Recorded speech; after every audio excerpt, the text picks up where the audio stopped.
Here's one for the ages, fellas.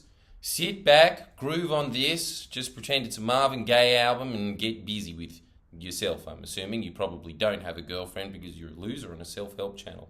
If I just pegged you then, you're going to have to give me a like because it's the only pegging you're going to be getting in a long time, my friend. And let's be honest, you secretly love getting pegged, don't you? Or at least the idea of it. Oh, that's really sad. You can't even get pegged. Anyway, I'm going to help you now. If I can remember what we're talking about. That's right, this comment here. Somebody wrote to me, what do you do when you feel trapped? And this lovely writer says that I'm feeling trapped with no escape, living with my mum, and I just want to know what I can do to make it through this hell until I leave. Whoa, Jesus, I didn't know your mum was the devil. Maybe she's one of the demons, who knows? I plan on leaving by June next year, whether I end up homeless or not. Damn, now that's what I like to hear. Some goddamn gumption, some bravery in that, if you end up doing it.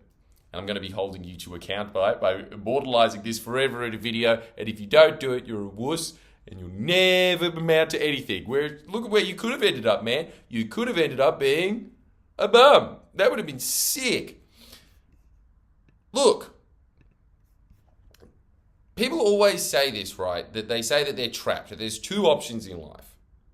People always feel like there's always just this binary in front of them. I don't know why that is. I think it's just because it's the simplest, easiest possible equation, which is there's this reality and this reality. But, you know, you've not dabbled in physics like I have, but are vaguely aware from a bunch of pop movies that there's such a thing as multiverses where there's infinite.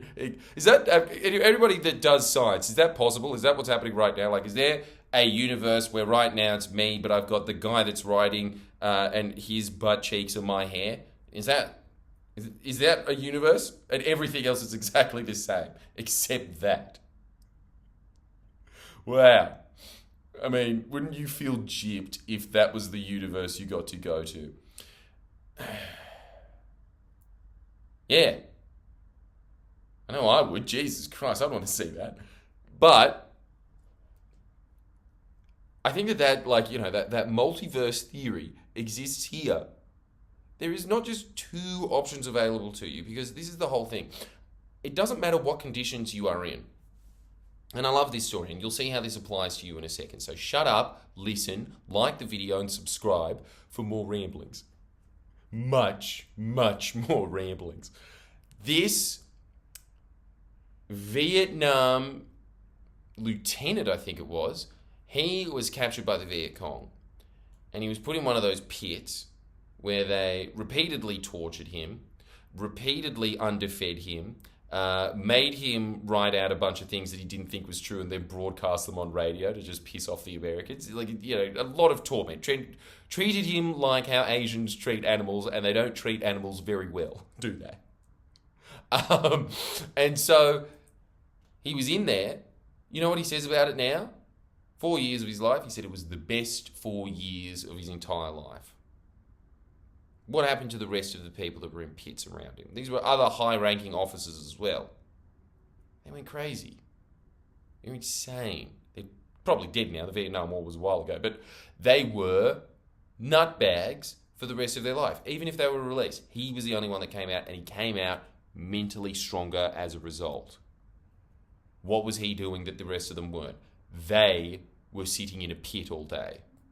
He was using it to sharpen the saw. This is why I'm always talking about how necessary it is to do all of these things, because if you are not making these little increments in your life, you are, rest assured, slowly going backwards. That actually is a binary option in your life. Well, because there's so many combinations of the things that you could be doing and the things that you aren't doing, but at the very least, if you are not doing these little increments that just sharpen your mind a little bit, sharpen your body a little bit every day, all of those things are going on the decline. And if you do that for another 10 to 15 years, the person that was just doing these little increments over those 10 to 15 years, and where you will be there, you know those old superannuation ads of like, I've got this much more super than the retail super ones. It's way more than that. Way more. Because that's just a figure on a screen. This is every dimension of your existence, either going forward or going backwards. Anyway, That's what he was doing in there. He was sharpening the saw every day, meditating instead of staring at a wall. He saw it as meditation. Even that little distinction there.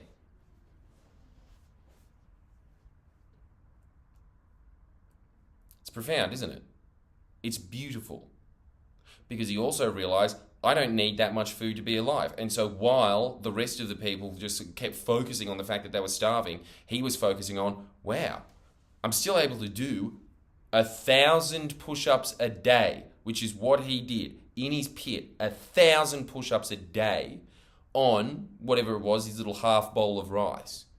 And he was amazed by that. And he gave thanks to his body for it. And when he was in there all day, what was he doing? He was having conversations with God.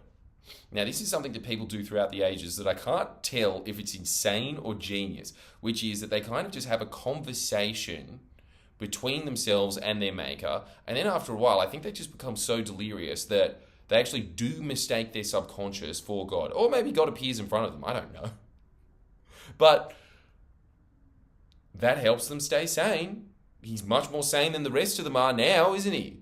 He also used to, this is the thing that like everybody's always like, and then he used to imagine putting a perfect game at his local golf club. And then he did. And did because he was imagining the future. So the whole time that he was in the pit, what was he actually doing? He was having a conversation with God. That's a pretty good conversation partner. He was getting extremely fit. He was sitting there and he was going back over his life and then thinking about a lesson that he could learn from every single day of his life that he could remember. And also, thanks for every day of his life that he wasn't in that pit. But also thanks for the pit for allowing him to do that. My God, of course this man was going to come out stronger. So if I'm saying, if he is able to do that in his pit, what would you be able to do while you're still living with your mum? You don't have these two options of how do I make it, out or, she has to change. There's definitely this option as well, which is how do I make it bearable? Given that those are your circumstances. There's also all the other options of you could probably move out now if you really push came to shove. Like, I don't even think it'd be a thing of like being homeless. There would be other alternatives for you if you actually did pen and paper and put them all down. All I am saying is that you're thinking about, and this is the thing that makes you so much more empowered in life, I suppose, is one, as we discussed before, taking personal responsibility, but then octopusing it out and seeing how many, as soon as you take personal responsibility, how many possibilities, how many future possibilities are available to you. It's astonishing. If you write down just a few alternate things that you can do, because one of the things, when I couldn't stand my parents, I'll tell you, while the rest of them were always just at this loggerhead with the same pattern over and over, what was I doing? I was observing what are the triggers that make that behavior go, which was next to impossible because one of them was insane. But it gave me a bunch of things that I could do while I was in those situations. Yeah. So going out for walks, spending a lot of time out of the house, waiting until there was a certain point where you realized that they would have mellowed out for the day because they started drinking alcohol. So they were just sitting in front of the TV, vegged out. And then what could you do? You could go home and you could study with the motivation of, and this is the other thing that you can add, that this is a possibility that you have that you might not be using at the moment, which is, this is all motivation for me to work harder. All of the things in life that you see as obstacles, always just think of them as something that is giving you better posture. Just do that. Every obstacle in your life is something that as soon as you overcome it, and it might not be something that you can overcome overnight, and it might be something that you'll never be able to overcome, but the fact that you are, and the fact that you are moving in spite of it, gives you a unique view on things, but not just a unique view on things, it also gives you stronger roots. The more resistance that you face in life, this is much like plants that grow out of rocks are going to have much stronger roots than those that are just growing in easy soil. So, if you are in one of these situations, it doesn't just look, don't just think about it as this thing of just like, one or the other. There's numerous possibilities. Now, let me just say this to you. Until the day that you can move out, How can you make it 15% more tolerable? There's a way. Believe me, there's a way. If you wrote that down now as a goal, and we're talking about incremental progress, and as soon as you see the results in real life, you'll think, okay, I can actually increase this even more. And in a lot of circumstances, you can actually improve the other person because of how you're improving and how you're behaving and how you can just realize, oh, okay, if I behave like this, this is the response that I'm going to get out of this person. Kind of like that alien in Annihilation that just goes like, and then the alien goes like, You could do that. You can do that with other people. When I'm saying that you're the only agent of change and you're the only one that changes, the thing is, yes, but when you change, everybody else changes around you. You will notice this. You will notice that you interacting with someone is going to have a completely different type of interaction as two other people having that same interaction.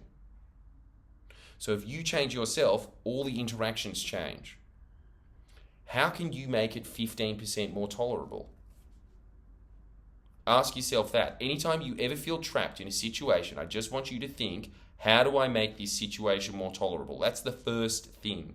And also, just remember, infinite possibilities. There isn't just this thing of like, oh, I'm trapped. You're never trapped. Even if you are trapped like the guy in the Vietnam prison pit, you can still turn that dank pit into a place of a solitude and spiritual awakening. It's up to you. It really depends on how you're thinking about it and the actions that you're going to take afterwards. So I'm just priming you with this one first question. How do I make it 15% more tolerable? It's the same with that guy. That's how he would have started his 4 years. Do you think that he was doing all of those actions to begin with? No, I think he would have just been like, all right, I'm in the military. What always makes me feel happy? I'm going to go back to my training. Push-ups. I'm going to start with push-ups because that's something that I can at least control, which is making sure that my body doesn't wither away. You're going to be doing the same thing.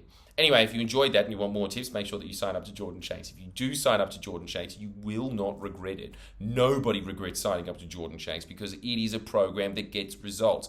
And it's not one of these overpriced, like, for just $700 a month, I'm going to teach you what was in Who Moved My Cheese. No, I'm just going to do it for with just a couple of dollars. I'm going to teach you the book that I just mentioned. I think it was Who Moved My Cheese. That's right. Yes, that's what it was. It's so short, so easy, so simple. I give you practical activities and practical exercises, and we are going to shift your consciousness. I get people that come up to me after every show and they say, my life is changed. And what is what's happening there. I'm changing the way they think, the way they see the world so that they are achieving machines. Do you want to be an achieving machine? Do you want that? Well, there it is. I mean, for Christ's sakes, you spend more on a Snickers bar, and the Snickers bar is going to do the exact opposite of making you an achievement machine. So your call, up to you. Everybody else is going, we're all going to succeed and fulfill our dreams together. Bye.